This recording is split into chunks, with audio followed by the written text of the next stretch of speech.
Get ready to take a look behind the scenes and enter the impossible for the Between Two Minds podcast with our hosts, Judge Mentalist and Bernardo Rodriguez. Can they really tell you what you're thinking? All right. It's Judge Mentalist here. I know that the intro clip says that it's going to be myself and Bernardo, but Bernardo's off doing other things at the moment, and it's far more work than it's worth to edit that and have one for episodes that I'm here and one for episodes that we're both here. So I am excited to jump in and do what looks like one of the podcast episodes that we were doing at the Michigan Hypnosis Conference, except it's not, and it kind of is, because the Michigan Hypnosis Conference was 3 days of jam-packed information, learning, leveling up, networking, you name it. We were out there doing it, and I tried to squeeze in whatever I can and did not get to sit down with my new friend Luke here, who is a fantastic hypnotist from the Toronto area. You do both clinical work and some really important clinical work, but you also do performance hypnosis as well, correct? Well, hey, Joe Beth, good to be here. Let me talk to you. I do mostly change work with people, but I'm getting more into performing hypnosis and some mentalism as well after seeing your wonderful talk at the Michigan Hypnosis Conference. Cheap plug there for you. There we go. I'm definitely going to steal some of that stuff. But yeah, mostly change work. Mostly I make my money through doing therapy with people, or I prefer change work because therapy implies that the person's, before I use colorful language, am I allowed to use colorful language on your show? Or would you we're all friends here. So have at it. Cool. I don't know that there's any way for me to mark these as kind of whatever. They are what they are. It's all good. All right. Well, if you check me out. Yeah, I hate the word therapy. Therapy is kind of a shit word. It implies people are fucked up. I prefer the word change worker because it implies we're doing something good and positive to help our clients. But to the lay person, they're like, what the fuck is a change worker? What the fuck is a life coach? They understand what a hypnotist is on some level. So I use that term. But yeah, most of my time is one-on-one with people, but I'm getting more into performances now because I've got a performer that's inside me that needs to be let out. I will say, and this is all right. So there are probably people that are watching this that maybe come from a magic background or a mentalism background. And let me tell you the big difference between going to a hypnosis conference and going to like a magic convention. There are a lot of people at a magic convention that are walking around kind of just into themselves and just kind of dwindled and just moping around. And then there are a couple of people at these magic conferences that stand out and have a presence about them.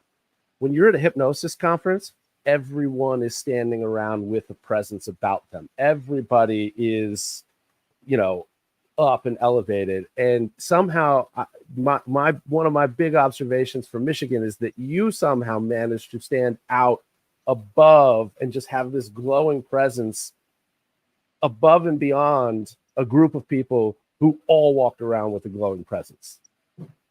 First of all, the checks in the mail. Thank you for that. Secondly, as a young boy that didn't have much positive reinforcement growing up, thank you, man. That means the world to me. I really appreciate that.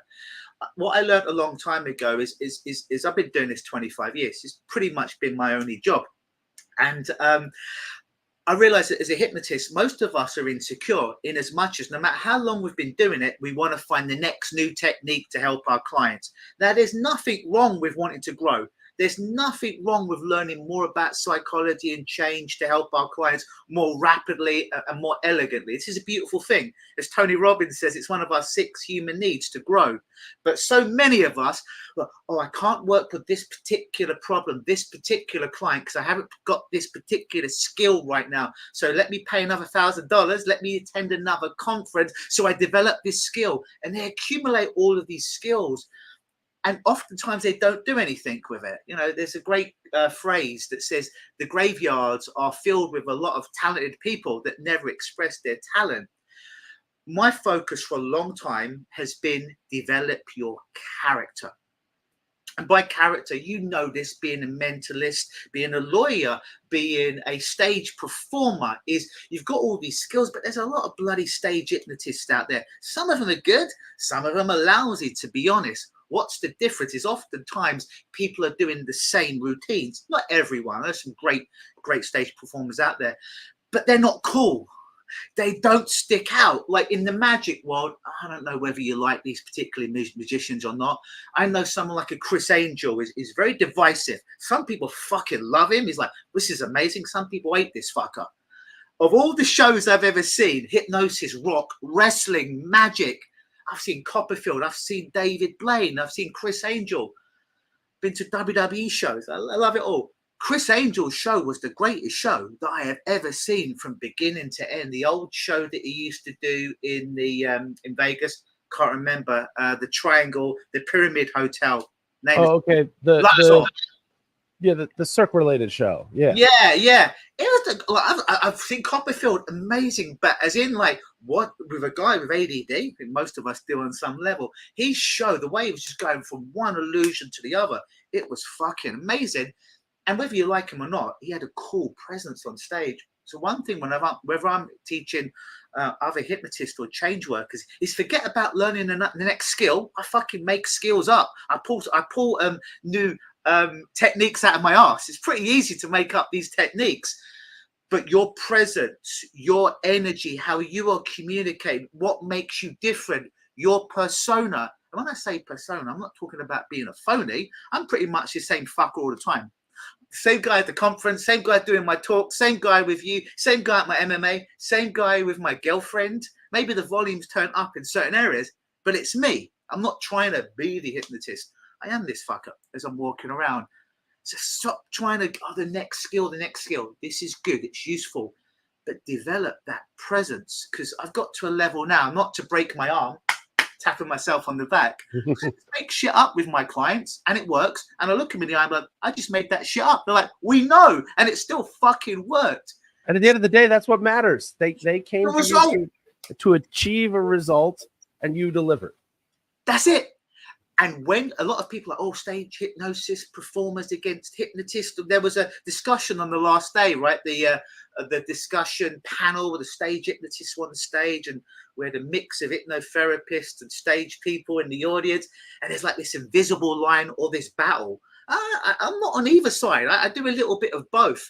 But here's the difference. When I'm doing therapy or change work, I realize it's a bloody performance. Just as much as when you do your shows or the other stage hypnotist, it's when I'm working with a client, it's not me being studious. Tell me about your problem. Am I making those? No, I'm fucking performing. So whether you're a performer on stage, on a podcast, or whether you're one-on-one with people, you're in the art of performance. So fucking learn some performing skills to be engaging when you're with the client. Because when I'm one-on-one with my client, I've got to be the most interesting thing in the world to distract them from their problem. Of course. I've got to seemingly be more powerful, larger than life than their problem. That's why they're coming to me. If I'm just, let's talk about your problem, and I've got this skill, I'm not buying into it. There's a thing called a con man. A lot of people think a con man is a bad thing, and it has a lot of connotations, negative connotations, but really it means confidence man. Yeah.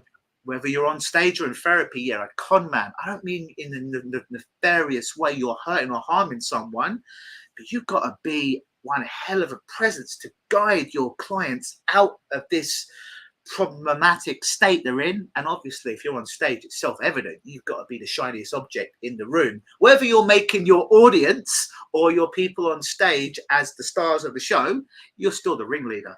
For sure. Absolutely, yeah. So you've got an interesting story, an interesting journey that's led you to helping others so that they're not passing on, let's say, the tradition of what you dealt with growing up. So tell us a little bit more about your work and how you got to doing what you're doing. Yeah, like I say, I'm 45 now, and I've been doing this pretty much since I was 19 or 20.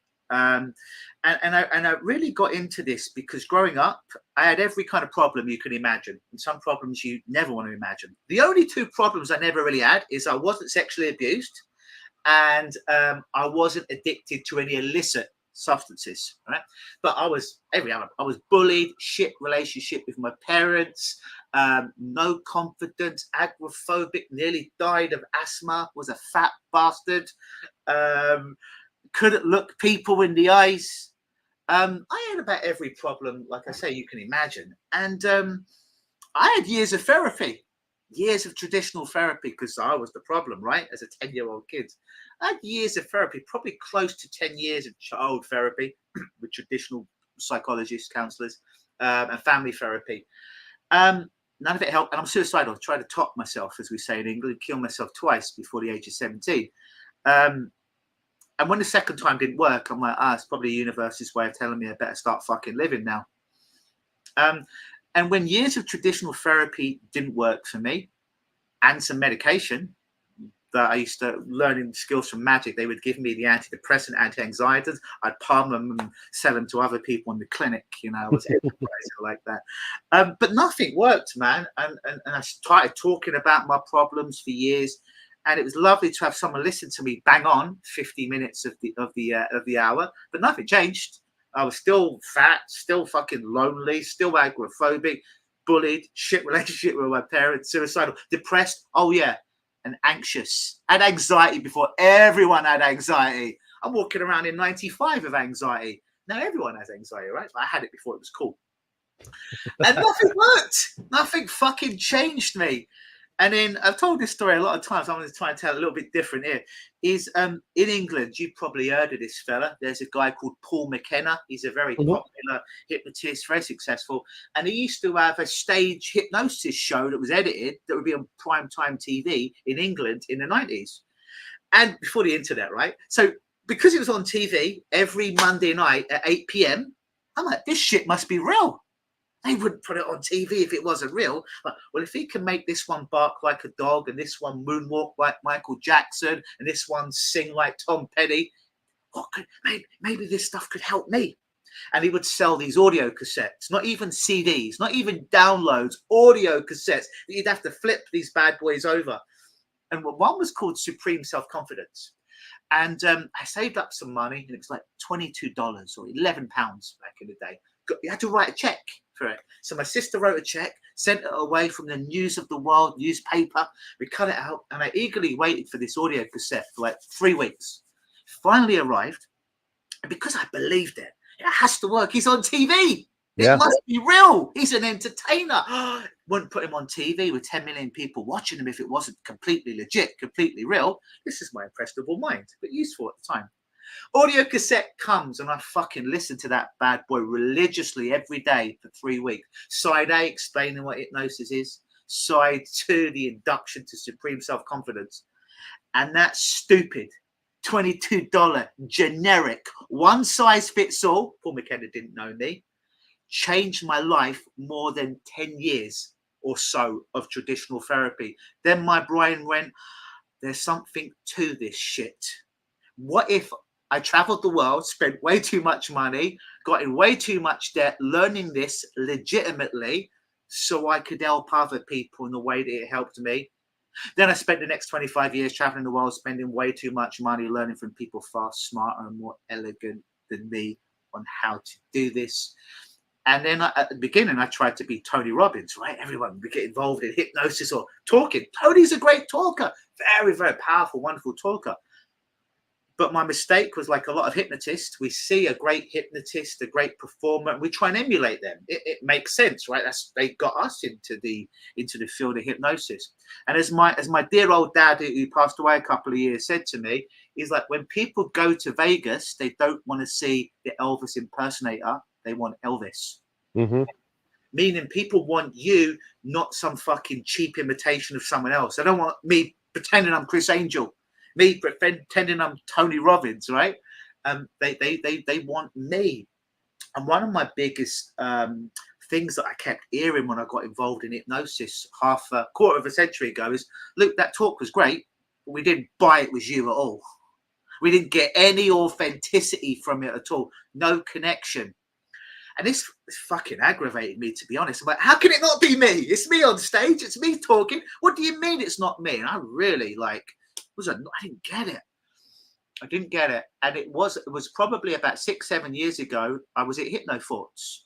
It's, for the people who don't know, Hypnothoughts, biggest convention for hypnotists, stage hypnotists, and change workers in Vegas. About 1,000 people go to Vegas and do this conference over the weekend for ongoing education. We have the best hypnotists, change workers in the world.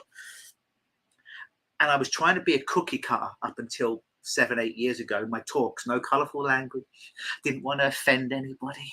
I just wanted to be the gray man, everything for everyone, because I wanted clients. I wanted to help them. So I wanted to appeal to the mass audience while I was watering down who the fuck I was inside.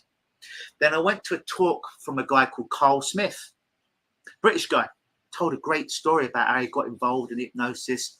And he's blinding on stage. He's stumbling over his words. He's pacing back and forth.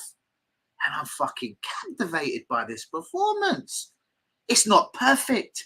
It was not clean. It was raw. But I felt. And in that moment, I'm like, because I saw it was mirrored deep inside me, but I wasn't letting out. I'm like, and I watched a bunch of talkers that weekend. Some were good, some not so good. But this was the only one that spoke. And it's like, you need to let your inner badass out. Not to rip off Jim Keller here, but you need to project your authenticity in who I am. I'm a guy that likes to talk really fast. I'm a guy that has tattoos. I'm a guy that uses colorful language. I'm a guy that likes rock music and professional wrestling. Fuck trying to wear the suit, the tie, and be the gray man. And that talk just gave me permission to get rid of this past me, who no one bought anyways, and to embrace who the fuck I was. And then my therapy, my change work, talks that I gave, it went through the roof in the most positive way.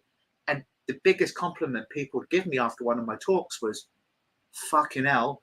Well, they didn't always say fucking hell. Some of them were like, well, more well-mannered than that. But as a British man, that's a compliment to me. But we went to 10 talks this weekend. And yours was the talk that stuck out because we felt you were real, you were raw, you were passionate, and there was no phoniness there. And I'm connected to that. It was real, and it was really entertaining and passionate. But fucking Luke, you made me feel something. It's wild that and I would imagine that there was this translation. Not only did these talks give you the permission to be the true you, but in turn, I bet that helped you substantially in giving your clients effectively the permission to be who they want it to be through your work. Do you know in NLP hypnosis, we're taught about rapport building with our clients or audience, what have you? Do you know how I know I've got rapport with a client or on a screening call before they become a client? As soon as my potential client starts swearing, because I've done. I didn't have to match and mirror them. It was on the phone. I couldn't see what they were doing anyways. But as soon as they start using colorful language and realize we're on the same page, and now I don't know if this is true or not, but I'll say it is. It's my belief. It's kind of giving them unconscious permission to not have any airs or graces. Don't pretend to be anyone. This is who I am.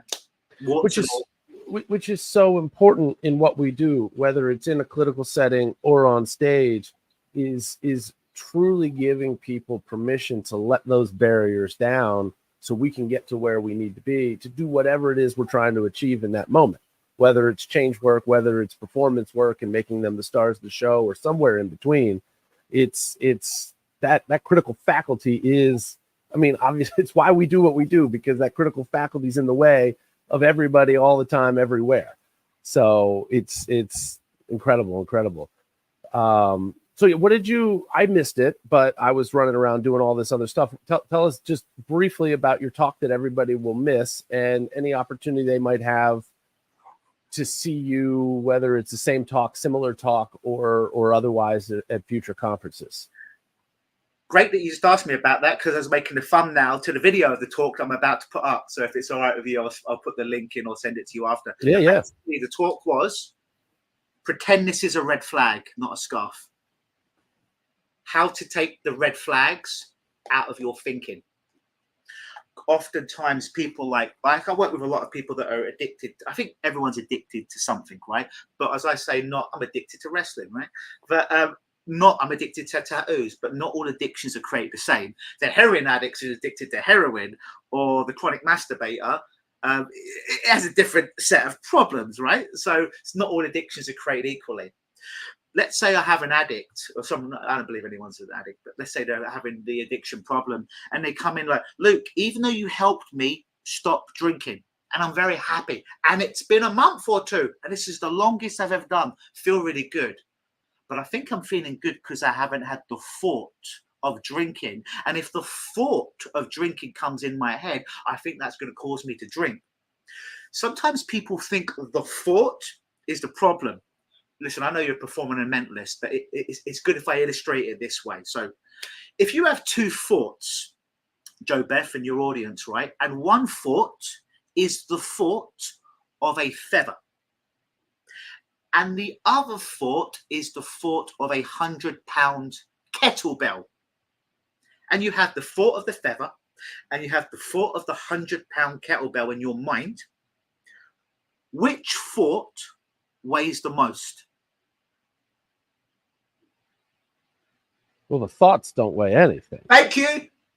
But that gets most people. And if they're smart, they're like, well, most people say it's the kettlebell. I had a client yesterday says the kettlebell, and most people do. And I'm like, well, no, there is no weight inherently attached to the thought. A thought is a thought. It's neither heavy or light. It's neither good nor bad, except for the label we put on it. In the same way, energy isn't good or bad. Energy is energy. Depends how you use it. But see, the person who has the problem figures the addiction to drinking alcohol is like, well, I'm good. But if I have the thought, they now have fell for the illusion that the thought has weight. Right. No, the thought of drinking the alcohol is no different from the thought of not drinking the alcohol. It's only when we get attached to it and we figure the thought's a problem, we drop a red flag into that thought. And now we think the thought is the problem. So my talk, and like I said, I'll send it to you. And if you want, you can attach it to it. Is how to take out those red flags from the thought. So my guy who hasn't drank in a couple of months now, it's realistic, right? A thought is going to come into his head at some point in the rest of his life. There's going to be the drinking thought because he had the problem for a long time. It's completely realistic. But now when the thought comes up, it's no different from the thought that I need to take a shit. It's no different from the thought that I need to go for a walk today. There's no label. Oh, the thought that I used to drink comes up. Right. I need to go for a shit in a minute. It's just a thought. So it's about pulling out. And I use a lot of gross and colourful and sometimes violent metaphors because those stick to people's heads. Yeah. In the past, I'd use these beautiful, flowery, elegant things. And it would stick. But when I'm talking about serial killers, when I'm talking about sex, when I'm talking about other things, people fucking remember that shit. Fantastic. And now you're doing this talk at the NAF conference, correct? No. I am going to be there. I'm giving a different talk at the NAF conference. I'm doing a talk on how to use energy, how to use energy psychology, basically. So tap in energy work like Huna, shamanistic work with our change work clients. And then I'm doing a post-conference on Huna. And really what Huna is the ancient spirituality of Hawaii, basically. Side note, I am not spiritual. Side note, I don't believe in hokey stuff. But of all the fucking things I've learned in my life, Huna and the change work I do with Huna and energy work, and it shouldn't work, and it makes no sense to me fucking logically why it works. It just so happens to work. And I can literally, my goal has been for a long time, Joe Beth. A client comes in, I don't even know why, in my perfect world, I don't even know why they're there. They're, Luke, can you help me? I'm like, yeah. And I send my Avaiku, my spirit guides. I understand it sounds hokey as hell. I still have a challenge saying it, but I only care about what works. My guys go out, take out their problem. My clients have no idea what the fuck I'm doing as I sit back like this. And I look at them, I'm just like, the problem's gone, isn't it? They're like, how did you know? Because my fucking guys just came back and told me. So that's what Huna is. It's kind of energy, it's elements, it's using, we call them a Vaiku, but like little spiritual hitmen that go out and take the gestalts out of their problem. So I love to talk, but sometimes I lose my voice and use way too much energy. So it's really hard for me to do this and let my guys take out the problem, where I could just sit back and with a shit-eating smile and just be like, the problem's gone in it. And they're like, yeah. I'm like, how can it be gone? I didn't do anything. They're like, we know, but it just felt like it was pulled out. So my one-day course at the end is on Huna, how to develop those skills to really come across as a fucking magical badass wizard. And this is in November in Virginia Beach, Virginia, right? I put the link at the bottom there. I will, for anybody that's watching this live, I will go back into the YouTube description to make sure that we get that link in there too. That is fantastic. So any last thoughts, any last words that you want to share with everybody out there? Do you anticipate being back in Michigan for next year's conference? Yeah, I'd love to be there next year. That'd be great. It's a growing conference, a lot of great people in there. And I'd say to those hypnotists, hypnotherapists that are out there that, you know, some people came up to me like, Luke, you're a great speaker and all this. We want to learn. And we get full, and it's good to have mentors, right? But we get into the trap of, oh, I'm not good enough, you know, the imposter syndrome, right? Put that stuff to one side. Realize everyone's got imposter syndrome on some level, no matter how successful we think we're going to be. Use it to your advantage. And rather than just building up learning skills which are useful, start developing your character so it doesn't fucking matter what you say or do in a session or on stage, because you're so fucking charismatic and magnetic. People feel like they're getting a show. People feel like they're being changed just being in your fucking presence, because you emanate such fucking energy that you shouldn't have to say anything, but their client leaves or, oh, fucking hell, my life's changed. Develop that part of you from the inside out rather than just getting another skill. That's big. I may have to circle back with you about this, because I'm giving a talk at the Performing Hypnosis Summit that is geared toward first-year hypnotists and how to survive that first year as a stage hypnotist. You know, it's a conference geared toward performers. And one of the biggest elements of it is the number of people who have gone through training after training after training and still haven't done, nor do they feel like they can do that first show. So, you know, I've got a whole list of stuff that I'm going to be teaching people that surrounds that. And I think adding in some conversation and some focus on really building that character and making sure that you're even more of a presence, and that presence that you're going to be when you go on stage is going to be super helpful for people. Because again, it's there's so many people. I think it was Kevin Lapine that was talking about, it's great to be out here and have done over 1,000 or 10,000 shows or however many he's done, but you can't do the 1,000th show or change work with the 1,000th. There, I got it that time. Client until you've done the first. And that first one doesn't need to be perfect, but doing it is so important and getting it there. But giving somebody that emphasis and that focus on developing that character, so you know who's popping out there on stage, and just, you know, making that happen, I think is going to just be an extra tool in the toolbox. You know, one of the big things I want to tell people, look, you've gone and you've done a training and you've spent thousands of dollars. Go do stage shows for a year before. I'm not telling you not to go get a different perspective from a different trainer, but go do a year's worth of shows before you, because then through those trenches, you're going to know, oh, I need to work on this, and so can help me there. I need to work on that, and so can help me with that. You're not knowing that when you haven't done that first show. And you're not knowing that till you've done probably 30 shows, till you really start to figure out where your place is. And the same goes in a more clinical one-on-one setting. You don't necessarily find your way right away. And it just takes some time, but don't keep throwing money at it until you figure out what it is that you're trying to accomplish there.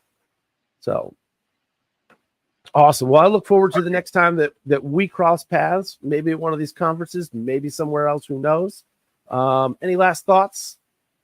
Don't let out your fucking, I'm going to say inner performer, but again, for people listening, even if they have no intention of becoming a stage performer, inner performer, Richard Bandler said this best, the co-creator of NLP. When you're in therapy, you're in fucking entertainment, so be entertaining. 100%. 100%.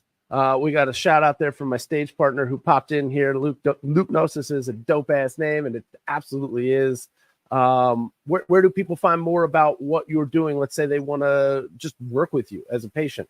Yeah. So if they go over to lukenosis.com, Luke like me, Luke, Gnosis, Nosis.com, all my stuff's there. And if they've specifically got a problem with over drinking, stopbingedrinking.com is specialization website for those people. You can find me on every form of social media. On my YouTube, I don't know, it's 1,500 videos, including my talk from this weekend will be up, my TED talk, client sessions, Vegas sessions, everything's there, so you can kind of get a feel for how I work and how I see the world. The only difference between me and everyone else is that in hypnosis, we got these techniques, and we all think we recreated the wheel. We didn't recreate shit.